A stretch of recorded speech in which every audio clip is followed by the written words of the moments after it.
Bienvenue dans Géniatique 2012. Vous avez installé le logiciel soit avec le CD-ROM, soit en téléchargeant le logiciel depuis Internet. Après l'avoir installé, vous avez une icône sur le bureau pour pouvoir lancer le logiciel et commencer votre saisie. Ici, vous arrivez sur l'écran d'accueil du logiciel qui va vous permettre de créer une nouvelle généalogie, d'afficher l'aide de Géniatique si notamment vous n'avez pas le guide papier.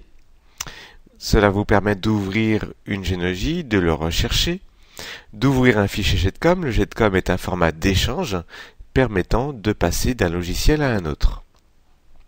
Ici, vous allez pouvoir sauvegarder ou restaurer une sauvegarde de votre généalogie. Ici, vous allez ouvrir les dossiers récemment ouverts.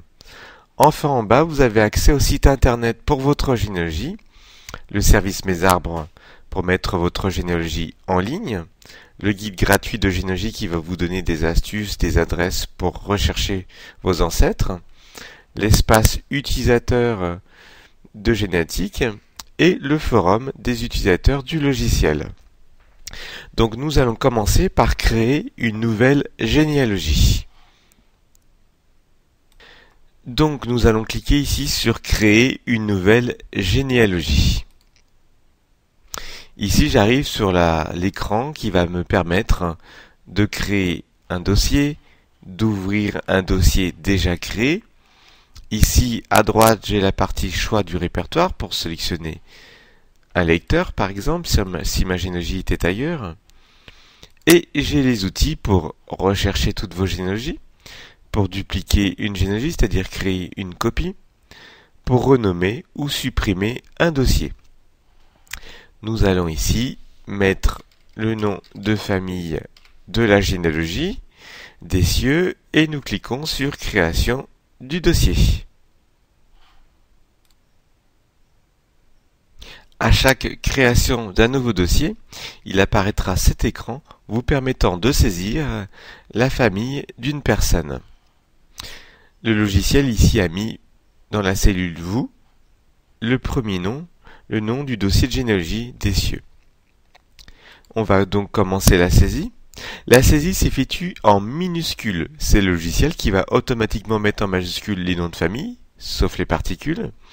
Il mettra les prénoms en minuscules, sauf les premières lettres. Donc ici, je saisis Philippe, Marc, Pierre.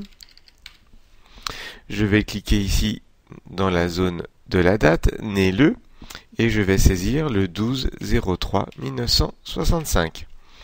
Donc je saisis ici tous les chiffres les uns à la suite des autres. Je clique ici dans la zone du lieu, je tape la ville et au fur et à mesure, le logiciel va me faire des propositions.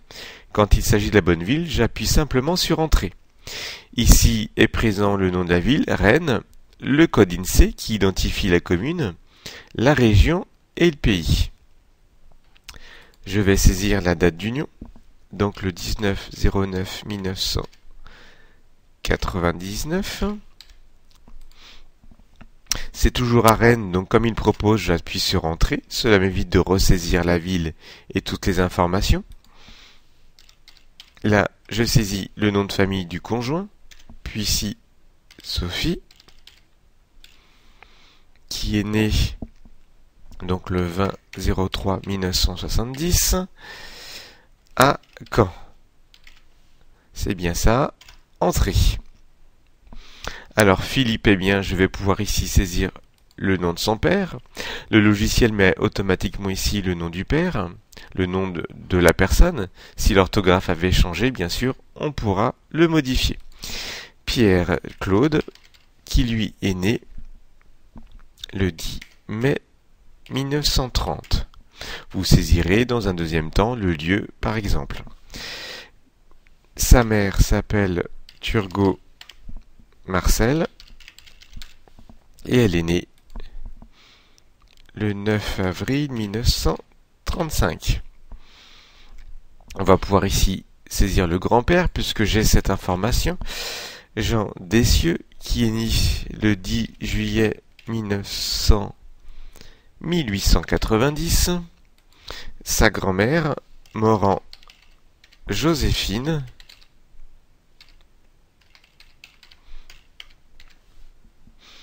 qui est né le 2 de 1910. Donc cet écran va vous permettre de saisir les premières informations que vous avez en votre possession, notamment par exemple grâce au livret de famille. Je vais saisir ici deux enfants, messieurs Manon, c'est une fille, et elle est née le 20 avril 2000 à Caen. Voilà, un deuxième enfant, des cieux Théo. C'est un garçon et il est né le 15/03/2001 à Paris, 14e. Voilà. Donc là, j'ai saisi les premières informations en ma possession. Je vais ici cliquer sur Valider. Voilà, j'arrive ici sur l'écran du logiciel avec mon arbre généalogique qui apparaît. Avant de continuer la saisie, nous allons étudier l'interface du logiciel. Vous avez toujours ici l'arbre généalogique de la famille qui apparaît et en dessous l'écran de saisie dans lequel vous allez saisir des informations sur un individu. Ici apparaît l'écran, l'espace de travail, ici avec la parentèle, on va réduire un petit peu puisqu'on a de la place. En haut, vous avez le menu, fichier, édition, personne, rechercher documents, arbre, préférences, utilitaires, affichage, fenêtre et aide, qui vont vous donner accès aux fonctions du logiciel. Ensuite, vous avez les icônes qui vous donnent aussi aux fonctions du logiciel. Les icônes bleues pour créer, sauvegarder, créer des documents. L'espace de travail ici qui apparaît à droite de votre écran. Les fenêtres de recherche et de création des personnes. Ici, vous avez les icônes des zooms pour zoomer plus, par exemple, dans l'arbre généalogique, zoomer moins, ou ici, avoir une vue d'ensemble de votre graphique. Et ici, à gauche, les icônes vertes qui vont concerner le choix des modèles d'arbres, l'impression, le paramétrage de l'arbre, par exemple, pour augmenter le nombre de générations. Dans votre écran de saisie en bas, vous avez un écran de saisie simple, un écran détaillé, pour saisir, par exemple, les personnes citées, les sources ou les notes. Nous le verrons plus en détail dans une autre vidéo. Les médias pour ajouter des photos, des documents PDF ou autres, par exemple. La partie notes pour saisir une information complémentaire sur un individu, les notes de couple, le chronogramme pour situer les personnes sur une frise chronologique, et enfin la graphique pour faire apparaître uniquement l'arbre et pour avoir une vue d'ensemble de celui-ci. On va recliquer ici sur Fiche simple. Pour saisir des informations sur une personne, il suffit de cliquer sur sa case afin ici que l'écran de saisie se mette à jour. Donc par exemple ici sur Turgot Marcel, où on a saisi tout à l'heure uniquement sa date de naissance, on va pouvoir rajouter le lieu. À chaque fois que vous allez saisir un lieu, il apparaîtra cette fenêtre à droite qui vous permettra ici de choisir un lieu dans la table de référence puisque le logiciel contient toutes les villes de France. Vous avez aussi, grâce ici au choix des pays, on peut choisir par exemple ici Belgique. Il apparaîtra aussi toutes les villes de Belgique. Donc ici, c'est bien Cherbourg-Octeville. Je clique deux fois. L'écran se met à jour. Je clique ici sur Claude Dessieux et vous voyez que la fiche de Marcel Turgot s'est mise à jour automatiquement avec la date et maintenant le lieu.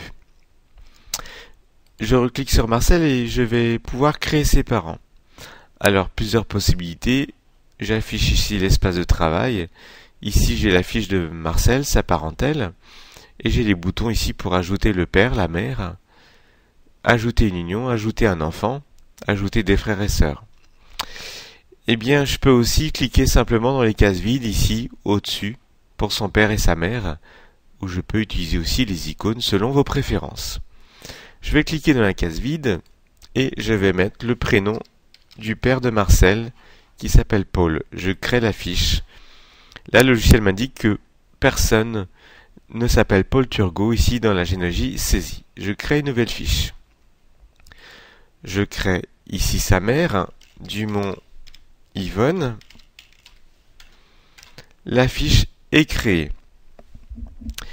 Et bien si je veux sur Marcel, ici je vais pouvoir valider l'affiliation pour indiquer que ce sont bien ses parents et que l'affiliation est sûre. Si je clique ici sur Philippe, eh bien j'avais déjà créé tout à l'heure un conjoint et 2 enfants.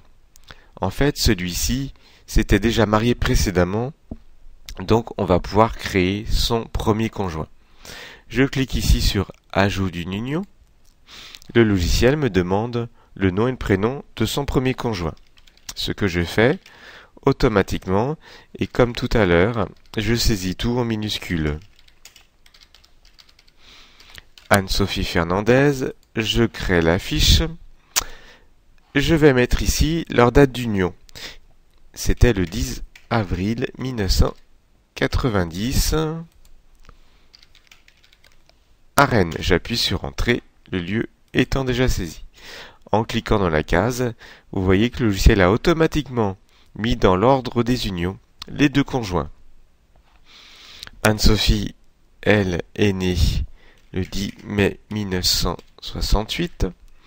Vous remarquerez qu'à chaque saisie, il apparaît ce petit écran qui va vous donner des informations sur l'âge, le jour, le saint, donc le 10 mai, c'est la Sainte Solange. Voilà, je clique ici dans le lieu et je vais mettre Bordeaux. Bordeaux, j'appuie sur Entrée, c'est fait. J'ai créé ici le premier conjoint et je vais pouvoir ajouter l'enfant de Anne Fernandez et de Philippe Dessieux. Donc, en fait, je reste sur la fiche d'Anne et je vais cliquer ici sur Ajout d'un enfant. Il s'appelle Martin Dessieux. Je crée la fiche. Ici, je vais indiquer le sexe. Mais au fur et à mesure que vous allez faire votre saisie, eh bien, le logiciel automatiquement regardera si les Martins sont associés au sexe masculin, eh bien, il mettra automatiquement le sexe masculin. Je vais saisir ici la date, aussi le 20 juin 1998 à Rennes. Ensuite, eh bien, Philippe, lui, il a eu une sœur. Une sœur, donc je vais cliquer ici sur Ajout d'un frère ou d'une sœur. J'aurais pu aussi cliquer sur ses parents et cliquer sur Ajout d'un enfant. Donc, elle s'appelle Céline. Voilà, Céline, qui, elle, a un conjoint. Donc, je vais faire ici Ajout d'une union. Ce conjoint s'appelle Foucault Guillaume. Et ils ont un enfant qui s'appelle Amélie. Le logiciel me demande qui est bien le père. Est-ce que c'est un inconnu ou c'est bien Guillaume Foucault? C'est bien lui. Voilà.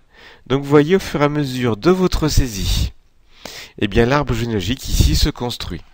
Il suffit de cliquer dans une des cases pour pouvoir rentrer des informations sur cette personne. Donc, ici par exemple, on ne l'a pas encore fait, Céline est journaliste. Voilà, je mets la profession journaliste, je vais rajouter aussi sa date ici, à Rennes.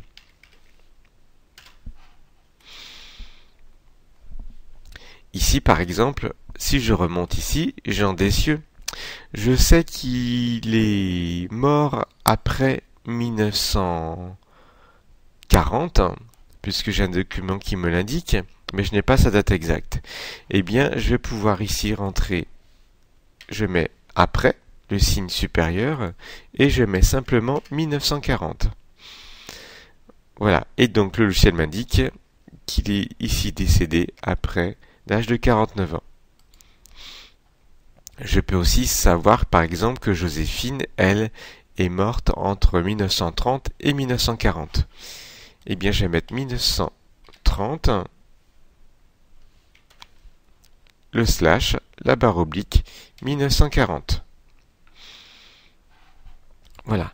Eh bien, vous voyez, vous pouvez soit mettre des dates exactes, soit des dates approximatives. Si Paul, vous savez qu'il avait 35 ans à la naissance de sa fille, vous allez mettre ici 1900. Et ici, vous pouvez mettre CA. CA, en généalogie, ça veut dire environ. Voilà, donc tout de suite, le logiciel vous dit d'ailleurs qu'il est né il y a environ 111 ans. Il est bien de mettre effectivement les dates approximatives, puisque après, vous allez pouvoir recentrer vos recherches sur une période. Là, par exemple, Joséphine Morand, vous avez bien mis qu'elle est décédée entre 1930 et 1940. Donc, vous explorerez les archives entre ces deux dates. Donc ici, on a déjà créé une première famille, et au fur et à mesure, eh bien, vous allez remonter. Par exemple, Jean Dessieux, vous cliquez 2 fois dans sa case, et vous allez pouvoir remonter et saisir ses propres parents, saisir ses frères et sœurs, et après ses cousins, ses oncles et tantes. On clique 2 fois et c'est la personne ici qui devient le personnage central. Ici, je suis sur Marcel Turgot. À noter aussi les plus ici qui vont vous permettre d'agrandir l'arbre généalogique et d'avoir plus de générations. Vous remarquerez ici la case blanche d'Amélie. Le sexe n'est pas indiqué. Voilà, nous avons ici déjà créé une nouvelle généalogie. Et bien maintenant, si vous le souhaitez, vous pourrez regarder la deuxième vidéo qui va concerner la saisie complémentaire d'informations et la saisie et l'ajout par exemple de photos.